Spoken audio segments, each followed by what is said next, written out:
పరిపాలనకు చెందిన అన్ని రంగాలలోనూ కంప్యూటర్ల వినియోగానికి ఒక బృహత్ కార్యక్రమాన్ని చేపట్టాలని భావిస్తున్నాం. ఇది మన కళ్ళ ముందు ఈరోజు కనపడుతుంది అధ్యక్ష. ఆయన పరిపాలనా అనుభవంలోని మైలురాయి అంశాలు ఇప్పుడు చెప్పబోయే విషయాలు నిర్ధారిస్తాయి.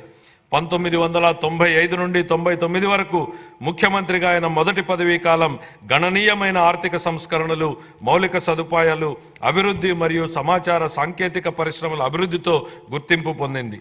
ఆయన ప్రగతిశీల నాయకత్వంలో ఉమ్మడి ఆంధ్రప్రదేశ్ దేశానికే చక్కటి అభివృద్ధి నమూనాగా నిలిచింది.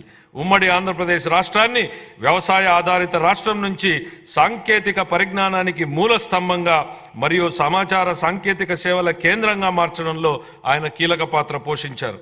ఆయన చేపట్టిన అనేక విధానాలు మరియు పాలనా కార్యక్రమాలు తర్వాతి కాలంలో జాతీయ విధానాలుగా రూపొందించుకున్నాయి.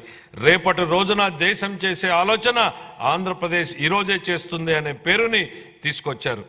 ప్రస్తుతం అభివృద్ధి చెందుతున్న సాఫ్ట్వేర్ పరిశ్రమకు హైదరాబాద్లో ఆనాడే పునాది వేయడం ద్వారా హైదరాబాద్ను ప్రపంచ సాంకేతిక సమాచార పటంలో అగ్రస్థానానికి చేర్చడంలో ఆయన పాత్ర మరువలేనిది.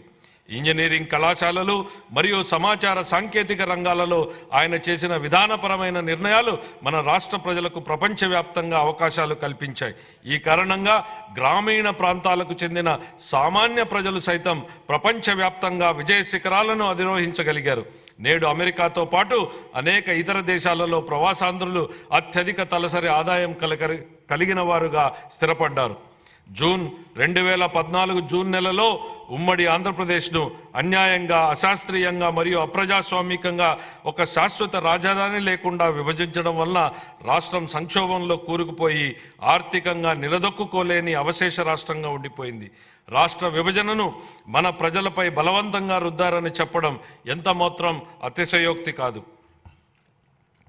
మన రాష్ట్రాన్ని పునర్నిర్మాణ దిశగా మరియు సుసంపన్న దిశగా తీసుకువచ్చే బాధ్యతను మన నాయకుడు గౌరవ ముఖ్యమంత్రి శ్రీ నారా చంద్రబాబు నాయుడు గారు తన భుజస్కంధాలపైన వేసుకున్నారు. ఆయన పరివర్తనాత్మక నాయకత్వంలో దీర్ఘకాలిక మరియు స్వల్పకాలిక ప్రణాళికలను అమలు చేసి అవశేష రాష్ట్రాన్ని విభజన దుష్ప్రభావం నుండి తప్పించి అభివృద్ధి పథంలో నడిపించారు. 2014 నుంచి 19 వరకు వ్యవసాయం, పరిశ్రమలు, సేవలు, నీటిపారుదల, రోడ్లు, భవనాలు, ఉపాధి కల్పన తదితర రంగాలలో బహుముఖ వ్యూహాన్ని రూపొందించారు.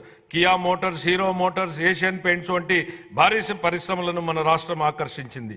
పట్టిసీమ ఎత్తిపోతల పథకం దేశంలోనే రికార్డు సమయంలో అనగా కేవలం ఏడాది కాలంలోనే పూర్తి అయిన తొలి నదుల అనుసంధాన ప్రాజెక్టుగా రికార్డు సృష్టించింది. సులభతర వ్యాపార నిర్వహణ ర్యాంకింగ్లో మన రాష్ట్రం మొదటి స్థానం సాధించి 5 ఏళ్లలో అగ్రస్థానంలో నిలిచింది. ఇంధన రంగంలో సంస్కరణలు తీసుకురావడంతో పాటు పునరుత్పాదక ఇంధనాన్ని ప్రోత్సహించడం ద్వారా 2018 నాటికి మన రాష్ట్రం ఇంధన మిగులు రాష్ట్రంగా నిలిచింది. బహుముఖ వ్యూహం ఫలితంగా మన రాష్ట్రం సంక్షేమంతో కూడిన సుస్థిర ఆర్థికాభివృద్ధి పథకంలో పయనించింది. అయితే 2019 తర్వాత జరిగిన పరిణామాలు మన రాష్ట్ర చరిత్రలో ఒక చీకటి దిశగా చెప్పుకోవచ్చు. 2014-19 మధ్య కాలంలో జరిగిన ఆర్థికాభివృద్ధి వృధా అయింది. గత ప్రభుత్వం 2019లో తన పదవీ కాలాన్ని ఎంతో విధ్వంసకర ధోరణితో ప్రారంభించింది. ప్రజావేదికను కూల్చేసింది, విద్యుత్ కొనుగోలు ఒప్పందాలను రద్దు చేసింది, 3 రాజధానుల నమూనాతో ప్రజలను అయోమయానికి గురిచేసింది, పారిశ్రామిక వ్యతిరేక విధానాన్ని అనుసరించింది, పెట్టుబడిదారుల విశ్వాసాన్ని మరియు రాష్ట్ర బ్రాండ్ విలువను దెబ్బతీసింది, నీటిపారుదల రంగాన్ని పూర్తిగా విస్మరించింది, కేంద్ర ప్రభుత్వ అభిప్రాయానికి విరుద్ధంగా కార్యనిర్వాహక సంస్థను మార్చడం ద్వారా పోలవరం ప్రాజెక్టు నిర్మాణాన్ని నిలిపేసింది. ఈ చర్యల వల్ల డయాఫ్రమ్ గోడకు నష్టం కలిగి ప్రాజెక్టు జాప్యానికి దారితీసింది. పన్నులు చెల్లిస్తూ మరియు ఉపాధి కల్పిస్తూ రాష్ట్రాభివృద్ధికి దోహదపడే పరిశ్రమలు మన రాష్ట్రాన్ని వదిలి వెళ్ళిపోయాయి. ఈ చర్యలు పెట్టుబడిదారులను మరియు ప్రపంచ ఆర్థిక సంస్థలను రాష్ట్రంలో స్థిరమైన పెట్టుబడులు పెట్టనివ్వకుండా చేశాయి. ఫలితంగా మన రాష్ట్రం ఆర్థిక పరిస్థితి విచ్ఛిన్నమైంది.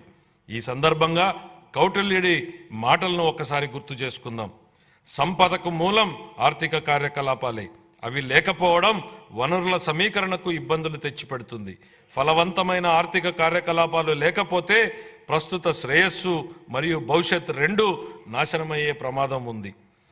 ద్రవ్యం చలామణిలో ఉన్నప్పుడే ఆర్థిక వ్యవస్థలో సంపద సృష్టి జరుగుతుంది. ఇది జరగాలంటే ప్రాజెక్టుల అమలు తప్పనిసరి. కానీ గత ప్రభుత్వం ఉత్పాదకత మూలధన వ్యయాన్ని నిలిపివేయడం ద్వారా 2014-19 సంవత్సరాల మధ్య అత్యంత వేగంగా అభివృద్ధి చెందుతున్న రాష్ట్రాలలో ఒకటిగా ఉన్న మన రాష్ట్ర ఆర్థిక వ్యవస్థ 2019-24 సంవత్సరాల మధ్య గడ్డు స్థితికి చేరుకోవడానికి కారణమయ్యింది.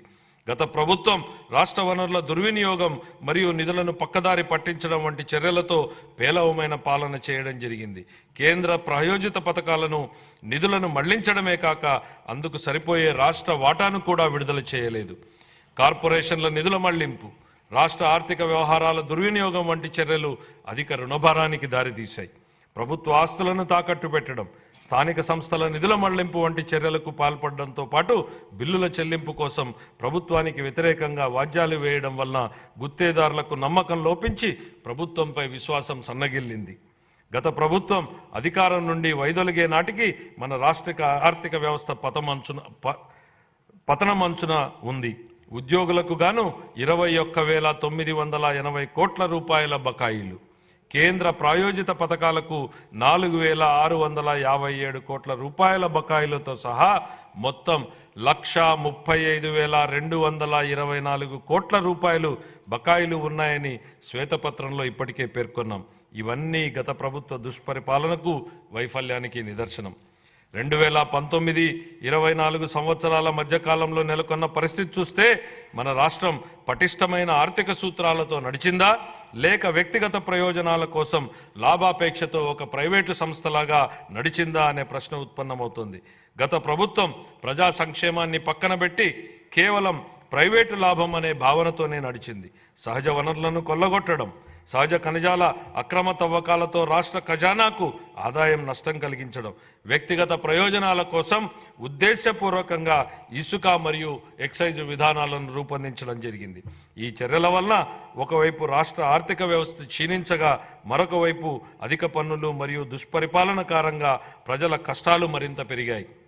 గత ప్రభుత్వం ప్రజాస్వామిక గొంతులను అణిచివేయడం మరియు ప్రజాస్వామ్య వ్యవస్థలను దెబ్బతీయడం వంటి కక్ష సాధింపు చర్యలకు పాల్పడింది.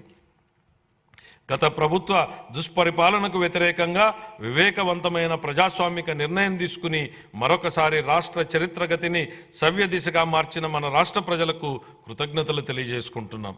మన రాష్ట్ర ప్రజలు విఘ్నతతో ఇచ్చిన తీర్పు 2024లో ఎన్డీఏ కూటమి తిరిగి అధికారంలోకి వచ్చేందుకు దోహదపడింది. శ్రీ నారా చంద్రబాబు నాయుడు గారు నేడు రెట్టించిన ఉత్సాహంతో మరియు దృఢ సంకల్పంతో ఉన్నారు. స్వర్ణాంధ్రప్రదేశ్ విజన్కు 2024 సంవత్సరం ఒక మైలురాయి వంటిది. మా ప్రభుత్వం ఎన్ని సవాళ్లు ఎదురైనా ఇచ్చిన హామీలను నెరవేర్చడానికి గౌరవ ముఖ్యమంత్రి గారి నాయకత్వంలో కృషి చేస్తుంది.